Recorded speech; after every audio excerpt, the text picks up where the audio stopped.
hear me yet? There I am. Hey guys, we are so glad you're here tonight. It's good to see you guys all back. Week 3 is what we're at now. If you guys don't know me, my name is Alex Gray. I help co-direct Veritas here at the Crossing. So a little bit about me.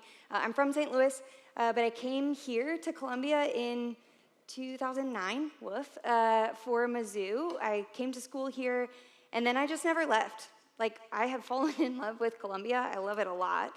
And I've been working here at the Crossing with college students for a little over 7 years now, I think.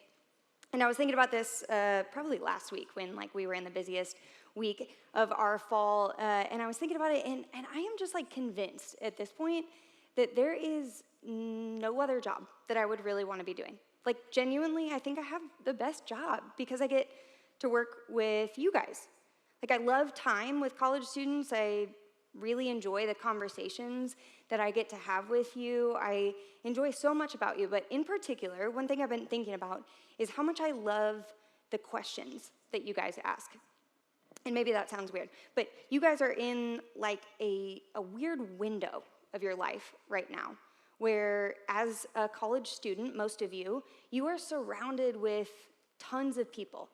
All day, every day, you're surrounded by people who have different backgrounds from you. They have different beliefs. They have different worldviews, ideas, things that they put their hope in. You guys are all in this melting pot. And what that does is it brings up a lot of questions.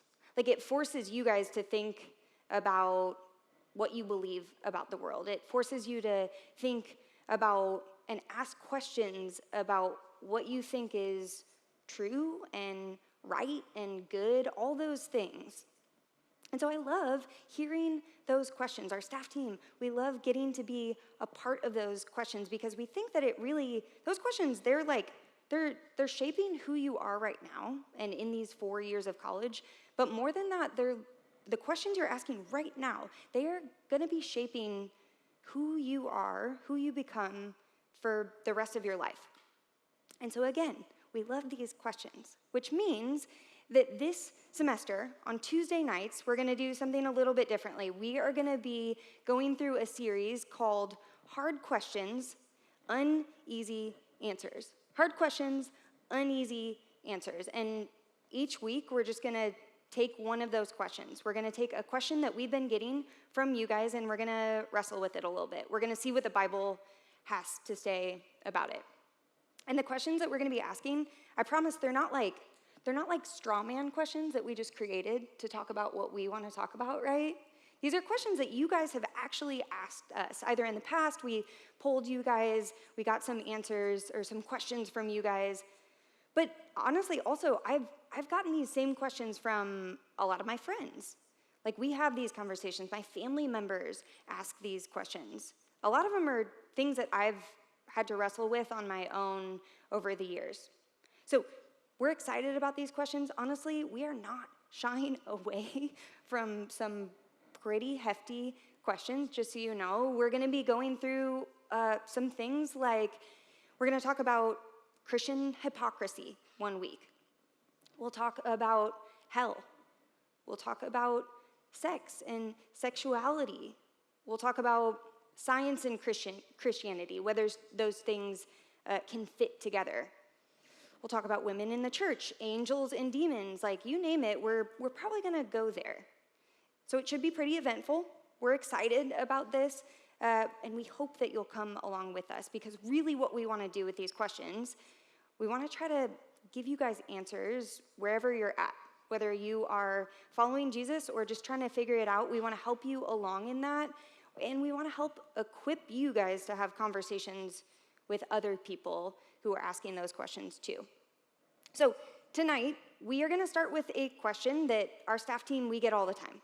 Genuinely. I honestly just had this conversation a couple weeks ago with a friend, somebody my age. And the question that we're going to go through tonight is, how can Christians say there's only one true faith? How can Christians claim that there's only one true faith? With all the world religions, which there are anywhere between 5 and 10,000 world religions out there. So with all the world religions, with all the things that we could be putting our faith in, with all the things that we could hope in, ideologies, frameworks, you name it, how can Christians make the claim that they know that there's only one true faith? How do they do that? Well, I have a question for you first, and I'm not punting that. I promise we will get back to that. But first, I have a different question for you guys. So here's my question. How does a non-Christian, Jesus-hating guy go from systematically murdering believers, murdering Jesus followers, to writing part of the Bible and dying for his faith? There's a lot there. Let's go one more time. How does a non-Christian, Jesus-hating guy go from systematically murdering believers to writing part of the Bible and dying for his faith? Okay, here's the story behind that.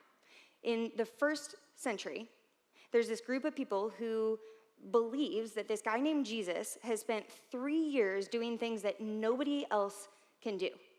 So their claim is that this guy, Jesus, has come in and he's done things like heal people from their disability and their sickness. Or they're saying he's driving out demons from people who are possessed by spiritual forces. They say he's been doing things like turning water into fine wine, and he'll take a couple loaves of bread and a few fish and then go feed 5,000 people. They say at one point, he goes to a tomb of his friend, and he calls into the tomb, and he says, "Lazarus, get up, come on out." And the guy does. He comes back to life. And they say Jesus himself, after he was killed, 3 days after that, he rose from the dead. That's what they're claiming, right? And so on top of that, they're saying, okay, this guy, Jesus, he has to be what was known as the Messiah. And that word, Messiah, it's a Hebrew word, so it's from the Bible, and it means anointed one. So in the Bible, in the Old Testament, that the first half of the Bible before Jesus has showed up on the scene, there's this running theme of a Messiah, an anointed one, a king who they're waiting for, and he's coming to set God's people free. He's going to be the one that brings peace to God's people. And they're convinced. They're like, Jesus is that guy. We found him. He is the Messiah. He's the long-awaited king that we've been waiting for. The issue is, though, that there is this other group of people, and they are the religious group of the day. They're the Jewish people, and they are very unconvinced, like totally unconvinced that Jesus is the Messiah. And they think that these Christians, these Jesus followers, are spreading lies about God, and they're just confusing the heck out of people. And so their solution is, we got to shut this down. We have to shut Christians up. So that's what they set out to do. And there's one guy in particular who is super good at this. And his name, maybe you know it at this point, his name is Saul or Paul, depending on whether you're using his Hebrew name Saul or his Greek name Paul, which in that time was apparently really common and not confusing at all to have two different names. So that's the way it works. But Paul, he was really good at wiping out Christianity. That was like his personal mission. And so in the book of Acts, which is the 5th book in the New Testament, so we're back in the Bible, this is the 5th book of the New Testament, right after the Gospels that talk about Jesus' life. Acts tells us about how the church started, how Christianity started. And in it, we get a description of this guy Saul. So here's what it says about Saul. In chapter 8, it says, Saul began to destroy the church, the Christians, the followers of Jesus. Going from house to house, he dragged off both men and women and put them in prison. And then later in Acts, we see that Saul, he's going to describe this himself. He's going to give his rendition of it. He says, I too was convinced that I ought to do all that was possible to oppose the name of Jesus of Nazareth. That's where Jesus was from. And that is just what I did in Jerusalem, which is the main city of God's people. It's where their temple is. On the authority of the chief priests, I put many of the Lord's people in prison. And when they were put to death, I cast my vote against them. I was so obsessed with persecuting them that I even hunted them down in foreign cities. So this was Saul. This was what he was up to. But it's kind of hard for us in this day and age to really think about what that looked like. Like, we don't really have a concept for that here in the States, at least. But around the world, that's happening all the time. Like, take Afghanistan right now, for instance, which about a year ago was taken over by Taliban rule. And there might be a picture in just a second of people fleeing from their country last August. And as one man describes it, right now, living as a Christian, he says, Christians are living in fear, in secret, totally underground. So these people, if they are found out to be Christians, they have two options. They can either flee the country or they can be killed. That's what's going on in the world. And that gives us an image of what Saul was up to. That's what his mission was. And so we can say, okay, clearly Saul was an extremist, right? Like, he was kind of an out there, uber religious dude who just kind of went off the deep end. That's what it looks like, at least. But that wasn't the case. That really wasn't it. See, what we learn from the New Testament, what we know is that Saul, he was just an elite. He was a Jewish elite. He was part of the religious leaders, and in his day, he was respected. He was taught by the best of the best. He was admired by people, all of that. And we get that from a couple different places in the Bible. One of them is in a book called Galatians. And spoiler alert, Saul, wrote this letter to a church in Galatia. And here's what he says about when he was persecuting these Christians. He said, while he was persecuting Christians, I was advancing in Judaism, so Jewish law, beyond many of my own age among my people, and I was extremely zealous for the traditions of my fathers. So he was passionate about what he had been taught, the religion he had been taught by his ancestors, and he wanted to pass that on. That was his goal. He says in Philippians, a different letter that he wrote, in chapter 3, if it's coming, we got some lag, he essentially gives, before this context, he essentially gives like his list of credentials for Jewish law, Jewish heritage, and this is what he says. He was circumcised on the 8th day, which means he had the symbol of being of the people of Israel. He was of the tribe of Benjamin, a Hebrew of Hebrews, which just means that like his ethnicity, his heritage was spot on. He was a Jewish person through and through. In regard to the law, a Pharisee, he was part of this religious leader group that taught other people the law. As for zeal, persecuting the church, he was stamping out what he thought was false belief. As for, there's one more, can't remember. As for righteousness based on the law, faultless. So he says, in Jewish law, I was following it to the T. I was faithful. So that is his perspective. And it kind of means that Saul, he wasn't like some loose cannon, right? He wasn't just on a rampage for kicks. He was a guy who was, from his perspective, he was seeking truth. Like, that's what he was after. He thought he knew the truth, and he thought he was upholding it, albeit in a really violent and cruel way, right?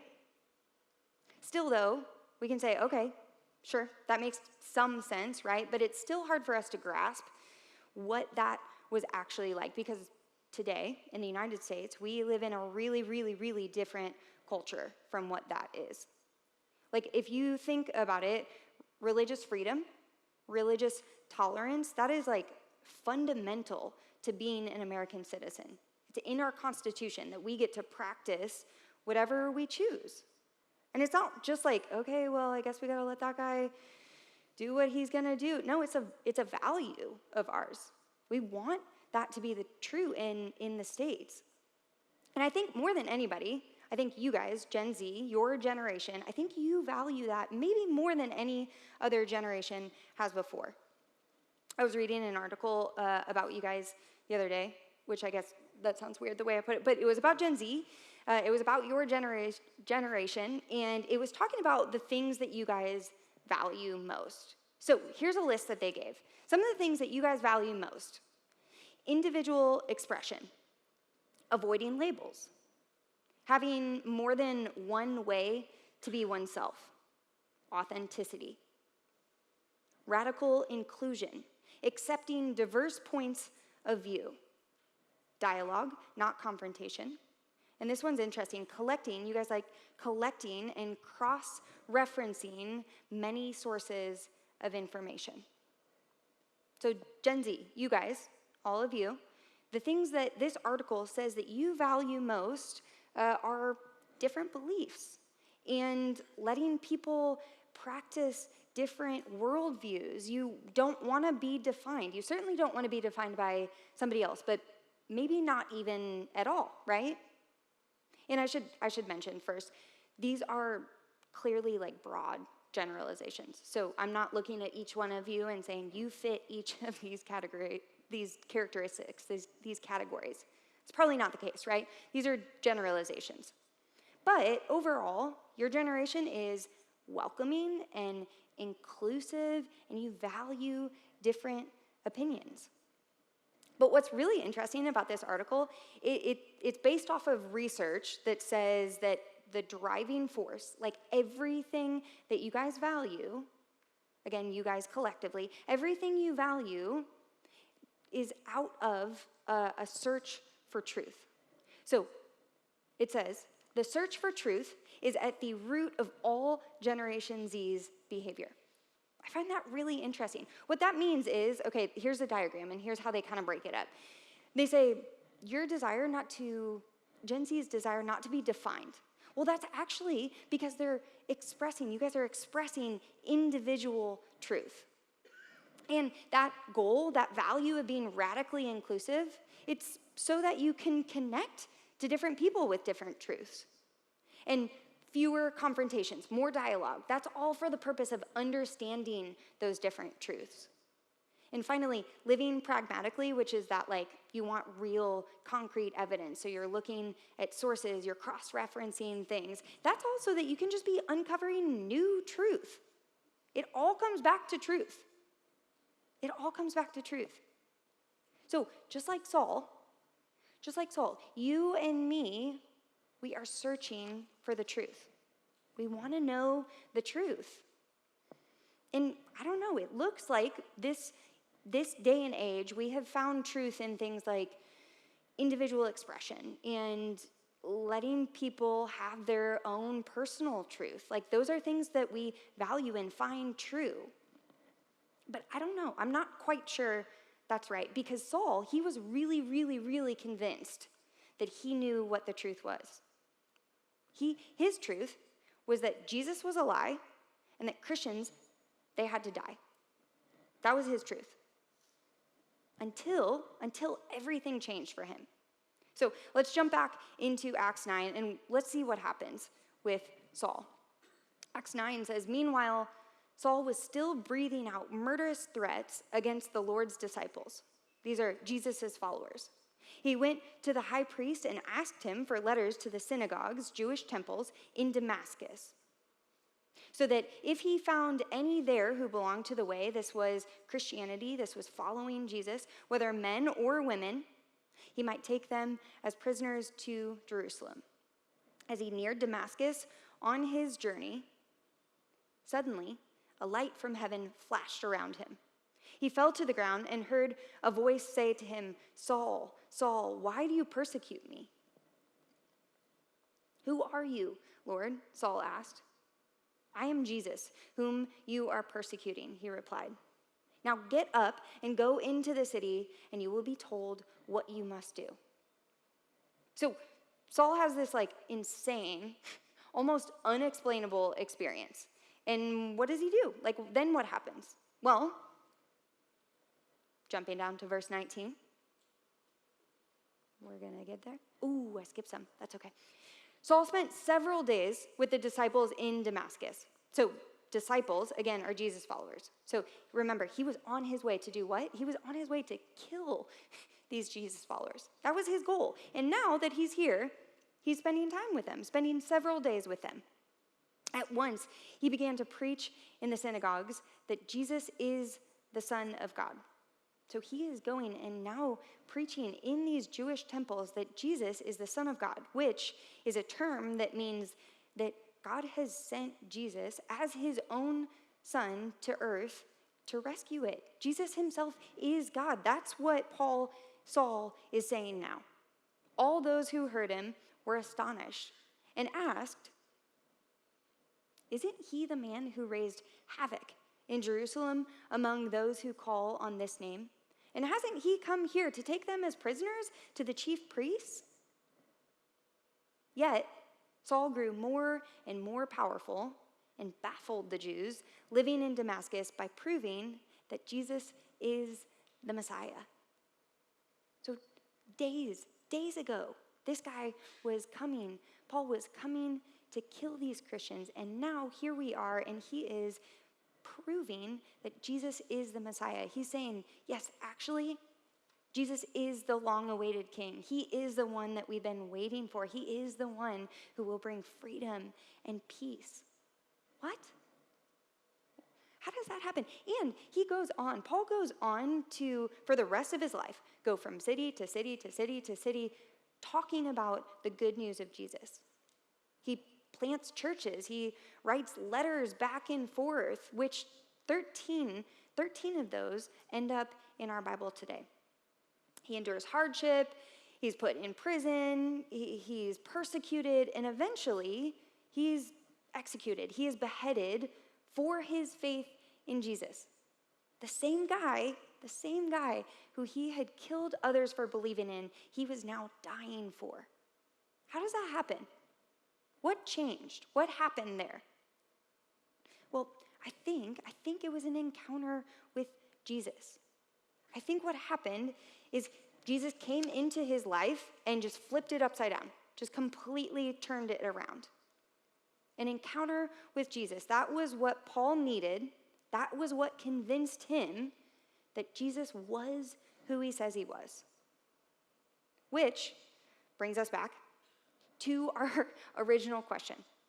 Our original question, which was, how can Christians say that there's only one true faith? What prompts someone to say, there is one true faith out there? Well, I think it's the same answer. I think it is the fact that people have encounters with Jesus. When we know him, when we experience him, and I'm not talking about religion, Christianity, whatever. I mean the real Jesus, the personal Jesus who is a friend. He wants to get to know you.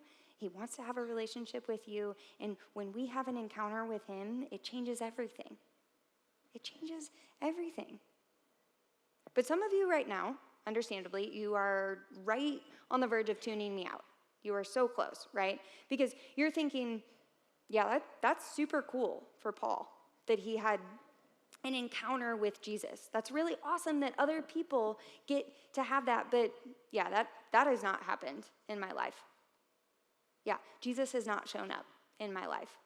He didn't show up when I went through that really, really hard thing. He didn't show up when I needed him the most. He didn't even show up when I asked him to. And if that's you, I just want to say I really get that. Truly, I have been there. It was my first semester at Mizzou, and in a span of a month, I think, I went from thinking I had everything that I ever wanted to being the most lonely I had ever been in my life. And I will never forget, such a sad moment, I will never forget crying in my dorm bedroom late at night, quietly, because I did not want to wake up my random roommate, because that would be weird. And I was crying, asking for God to show up. Like I needed him to show up. And for about 3 months, I felt like he was not there. Felt like nothing changed. I felt like no friends came into my life. No comfort really happened. And so I really get it. But the next semester, I talked to some friends from high school, and they were going to Veritas. And so I went with them, and little by little, week by week, over time, I realized I started to meet Jesus there.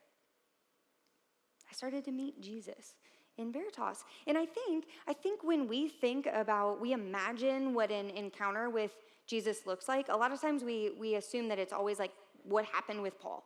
Like it's like, bam, Jesus shows up and then everything's different. Everything's good. But that was not the case in my story, right? And I don't think that's the way a lot of people's story work. I really don't. I think instead, encounters with Jesus, they can be small and they can be slow. And they can be incremental. They happen over time through lots of habits. And so maybe an encounter with Jesus, maybe it just looks at first like spending time with some Christian friends. I don't know. Maybe encounters with Jesus look like talking to him in prayer again and again, just doing things like telling him about our day and telling him what we're feeling, asking him for what we need, even when it feels like it's not working, even if it feels like we're not sure if he's there. The Bible tells us he is, that he is present, that he's with us. And so when we're talking with him, we're meeting him there. Or maybe encounters with Jesus, they happen through reading our Bible. And I know you knew that I was going to say that, but that's what actually gets us in community with God, because God has given his word. The Bible is God's word given to authors to write down. So when we read the Bible, God is speaking to us directly. It's where we meet him. It's where also we hear what Jesus has said about himself. It's where we hear his claims about himself. That claim that there's one true religion, it doesn't actually come from Christians. I'm sure you've heard Christians say that with positive and negative effects, right? But it's not actually from Christians, it's from Jesus himself. In the book of John, which is one of the 4 Gospels that talks about Jesus' life, Jesus describes himself this way. In chapter 14, he says, "I am the way and the truth and the life. No one comes to the Father except through me." No one comes to the Father except through me. That is what Jesus is claiming here, which means he's making it clear that he's not just a way, a truth. He's not just one life. He is the truth. He's the truth. That's what he is saying. And if he's the truth, then it means that some other things are not true. It actually means that not everything can be true. And so other faiths, other religions, other worldviews, if they don't have Jesus in it, then it's not true. That's what he's saying. He's saying he is the one true faith. And that's an uncomfortable statement for us, right? That's the part of the question that makes us a little squirmy. We don't like that part so much because it's really kind of intense. But if Jesus is right, if Jesus is the way, the truth, the life, then nothing else holds up, right? If he's the way, the truth, the life, then any way of living without Jesus is not the way to go. And any life that doesn't have Jesus in it, it's not going to be a full, flourishing, thriving life for us. And any truth claim that doesn't have Jesus at the center of it, well, then it's not true. That's what Jesus is saying. That is his claim about himself. And maybe you don't buy into that. And I just want you to hear, that's okay. That is all right with me. Honestly, I'm going to be really frank with you guys. If you came in tonight not convinced that Jesus is the one true faith, then I really don't feel it in 25, 30 minutes that I'm going to convince you of that. If that's happening, amazing. But I'm not banking on that. But what I want you to know is that you have a place here to explore that. Like, you don't have to be convinced tonight in order to be a part of what we are here at Veritas. All of us, myself included, we are learning and growing and discovering our faith as we go together. And so this is a place where you can do that too. We want you here doing that. But maybe what it looks like is just taking a step toward Jesus, just a step, what do you have to lose? If you don't know where to start, I'm going to give you 3 easy, simple ideas. These are not revolutionary, just so you know. They're not going to blow your mind. But there are 3 ideas on how to take a step toward Jesus. First, ask someone about their faith. Like, just go grab lunch with someone you know who is a Christian and just ask them about what they believe. Maybe that sounds weird. I don't know. Maybe it is. But it doesn't have to be like an interview thing, right? It's not formal. Just like hang out with people and hear what they believe and why they believe it. Okay, number 2. Read the Gospel of, I'm going to say Mark, actually. Matthew's an awesome one too. But read the Gospel of Mark and just get to know, it's the second Gospel in the New Testament, just get to know who Jesus is through that. We have a way of making that super easy for you tonight. So if you guys scan the QR code on the seat in front of you, we have a downloadable PDF version of a study that the Crossing did a couple years ago that just walks through Mark, and it explains who Jesus is. You get to know what his mission is, what his life looked like, and you really just get to know Jesus. So read through the Gospel of Mark. Number 3, come to Camp Veritas. Come with us to Camp Veritas. I know this sounds like a plug, but honestly, each and every year, you guys, students, tell me this was a real turning point. Camp Veritas is a turning point. Like, people who were kind of on the fence, weren't really sure what they thought about Veritas or Jesus, they came with us for some reason, and then everything started to change. There's a student that I know who I've gotten to know her over the last 2 years, but I've just really watched like a lot of awesome things, a lot of fruit, a lot of change happen recently in her life. And so I just reached out. I texted her the other day and I said, hey, tell me your story. What's been going on? Why are you following Jesus and how has that happened? And she said, oh, well, I came into college and I really wasn't sure what I thought about Jesus. I would have called myself a Christian, but I'm not really sure why. But then, she said, I took some steps that might have seemed scary at the time, but seriously changed my life. I went to a newcomers event my 3rd year. The event was at Peace Park and all freshmen. But God called me to go, and I went alone. I remember her at this event. I thought, oh man, this junior's not going to come back because this is a freshman event, and that's tough. But she did. Someone got me involved and hooked up with a small group. I went to Camp Veritas, not knowing anyone, but it allowed me to meet so many people that were like-minded and became instant lifetime friends.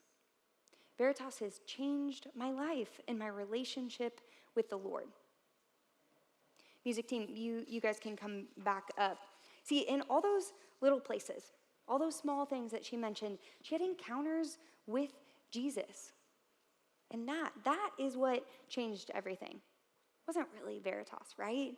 That was a conduit. That was how God worked. But Jesus was the one to change everything for her, those encounters.